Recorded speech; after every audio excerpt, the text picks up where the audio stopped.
Chapitre 18. Les cerfs de la Morrigan. Je grimpais à grands pas le versant de la colline, tout entier tendu vers mon but. Je ne prêtais que peu d'attention à l'habituel frisson glacé qui m'annonçait la proximité d'une créature de l'obscur. J'atteignis bientôt le cercle de pierre et m'approchai de la fosse creusée pour le malin. Seule ma respiration haletante et les battements accélérés de mon cœur troublaient le silence. Pivotant lentement sur mes talons, je décrivis un cercle complet pour observer les alentours. La brume rampante serpentait au ras du sol, dont elle semblait émaner, anormalement dense. Était-ce la laine du dragon ? Non, idée absurde. Les dragons n'étaient pas des cracheurs de feu au souffle brûlant, mais des élémentaux, des esprits de l'air. Ce n'était qu'un brouillard ordinaire. L'air se mit alors à miroiter, de l'autre côté de la fosse, et je fus soudain face à Alice. Mon cœur s'emballa. Elle ne parut nullement heureuse de me voir. Le visage encroûté de terre et de poussière, les cheveux emmêlés, les yeux révulsés, la bouche tordue par une grimace de terreur, elle se tenait juste derrière ce mince rideau luminescent. Il paraissait si facile à franchir. Brusquement, Alice me tendit la main. Son bras pénétra dans le monde où je me trouvais. « Aide-moi, Tom, je ne peux pas traverser seule !» Sans doute avait-elle crié. Pourtant, sa voix me parvenait, étouffée et lointaine. Sans hésitation, je l'agrippais fermement, ma main gauche se refermant sur sa main gauche. Elle était si glacée que je crus toucher un cadavre. Je tirai de toutes mes forces, mais Alice résistait, comme si quelque chose ou quelqu'un la retenait. Je tirai plus fort. La pression sur ma main se resserra, à me briser les os. Puis je me sentis entraînée contre ma volonté. Le visage devant moi se transforma. Ce n'était pas Alice, c'était Scarabée. Je me débattis, mais l'herbe était glissante, mes pieds dérapaient. Mon bâton m'échappa des mains, et je traversai l'ondulant rideau de brume, porte d'entrée vers l'obscur. Un éclair de lumière jaune m'éblouit, d'une secousse à me démancher le bras. Scarabée m'envoya valdinguer. Je heurtai rudement le sol, et roulai plusieurs fois sur moi-même avant de m'arrêter contre un tronc d'arbre. Le choc me coupa la respiration. Je me redressai sur les genoux, cherchant mon souffle. J'étais dans un bois où les arbres énormes étaient baignés d'une étrange lumière argentée. Elle semblait émaner de partout, des troncs, du sol, du ciel. Pas de doute, j'avais laissé loin derrière moi le monde auquel j'appartenais. Alors je compris, j'étais de retour à Tech Dune, les collines creuses, là où Pan m'avait emmené en esprit. Scarabée m'adressa un sourire mauvais, mais sa silhouette devenait floue. Je me souvins de ce que Shay nous avait appris. Les sorcières ne pouvaient rester très longtemps dans ces lieux. « Je te laisse ici, petit, je t'offre à la Morrigan. » Au 12e coup de minuit, elle s'empara de toi. « Tâche surtout de ne pas oublier qui tu es, » railla-t-elle. Sur ces mots, elle disparut, m'abandonnant à mon destin. Je me relevai, sa dernière phrase me tournait dans la tête. L'oubli, tel était le vrai danger. Les humains ne pouvaient séjourner ici. Pan m'avait averti. Leur mémoire se dissout dans la lumière d'argent, et ils sont perdus pour toujours. Seuls les héros sont capables de résister.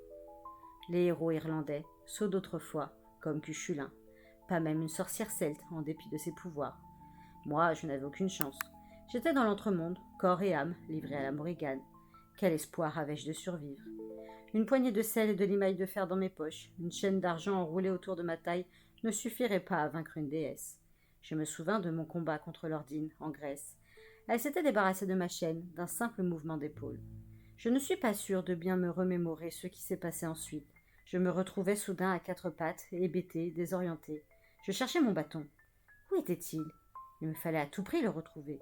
Mon instinct me criait que, sans armes, je ne survivrais pas. Minuit approchait, et un être terrifiant allait me pourchasser. Était-ce une sorte de démon ? Je savais seulement qu'une sorcière me l'envoyait, pour se venger. Mais de quoi ? Que lui avais-je fait ? Impossible de me rappeler. Pourquoi ? Des fragments de souvenirs tourbillonnaient dans ma mémoire, que je n'arrivais pas à ordonner. Était-ce l'effet de quelque noir sortilège ? Soudain, j'eus froid, affreusement froid. Une créature de l'obscur approchait. Pris de panique, je me relevai et fonçai désespérément entre les arbres, sans prendre garde aux branches et aux ronces qui me déchiraient la peau.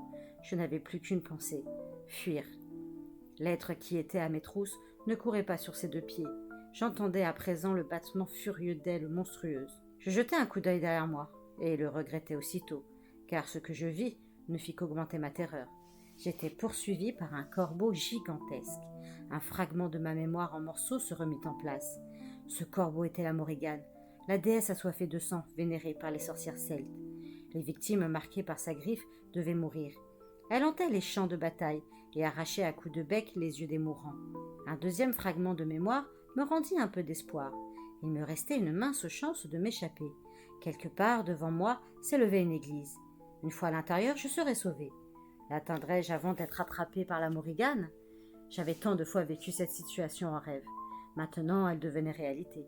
Sans le souvenir de ce cauchemar récurrent, la lumière argentée qui baignait la colline creuse aurait effacé en moi les dernières traces de réminiscence. Sans doute avais-je hérité de ma mère cette capacité de tirer des leçons de mes rêves.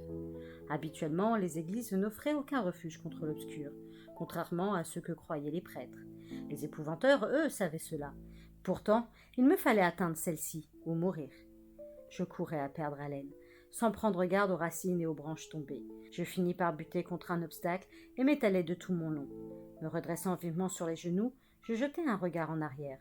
Une créature effroyable se tenait derrière moi, vêtue d'une longue robe noire tachée de sang, mi-femme, mi-corbeau. Ses mains et ses pieds nus étaient des serres de rapace. Son énorme tête recouverte de plumes se terminait par un bec meurtrier. Peu à peu, elle se transforma. Son bec s'étrécit, ses yeux d'oiseau s'allongèrent, ses traits s'humanisèrent. Un troisième fragment de mémoire s'inséra dans ma tête. Je reconnaissais ce visage. C'était celui de Scarabée. Sans nul doute, la Morrigan empruntait l'identité de la sorcière celte pour me rappeler mon crime envers ses fidèles adoratrices. Au même instant, j'entendis une cloche sonner au loin. Était-ce celle de l'église? Au deuxième coup, je m'élançai vers cette source sonore. À quelle distance était-elle? Le troisième coup me parut bien plus proche, mais je sentais que la Morrigan derrière moi gagnait du terrain à chaque pas. Je tournai la tête et vis qu'elle avait repris sa tête de corbeau. Son bec redoutable, grand ouvert, elle tendait vers moi ses serres acérées, prête à lacérer ma chair, à m'arracher les membres, à me broyer les os. Entre les arbres, j'aperçus alors les contours argentés d'une chapelle ornée d'un clocheton, si seulement je pouvais l'atteindre. Or, à mesure que j'en m'en approchais, son contour se mirent à onduler. Les angles s'arrondirent, le clocheton disparut. Le bâtiment prit la forme d'un tumulus. Sous le dôme herbeux brillait une structure de pierre blanche. Je distinguais à présent une porte ouverte au linteau orné de motifs compliqués. À l'intérieur, ce n'était que noirceur. Les griffes de la Morrigan me frôlèrent l'épaule. Je plongeai dans l'abri ténébreux par l'étroite ouverture carrée. La chute fut amortie par une épaisse couche de paille. Je roulai plusieurs fois sur moi-même avant de m'immobiliser, et j'attendis que mes yeux s'habituent à l'obscurité. Après avoir repris mon souffle, je m'accroupis et regardai autour de moi. Au plafond du mystérieux édifice pendait un candélabre d'or à 7 branches, garni de minces bougies bleues, presque transparentes. Mais leur faible lueur n'atteignait pas les angles de la pièce, où s'étendaient d'impénétrables flaques d'ombre. En revanche, la mystérieuse lumière argentée avait disparu. La chapelle était bien un refuge contre les maléfices de l'entremonde. L'esprit de nouveau alerte, dégagé de la lenteur et de l'oubli, je me rappelais chaque détail de ce que je venais de vivre. J'entendis alors de sourds grondements, un martèlement de pas sonores, et un chien monstrueux surgit de l'ombre. Je me mis à trembler. L'animal avait la taille d'un cheval de trait. S'il était le gardien des lieux, je n'avais aucune chance contre lui. Or, je n'eus pas besoin de me défendre, car un monstre plus formidable encore sortit de l'ombre à son tour, et posa une main énorme sur la tête du chien pour le retenir.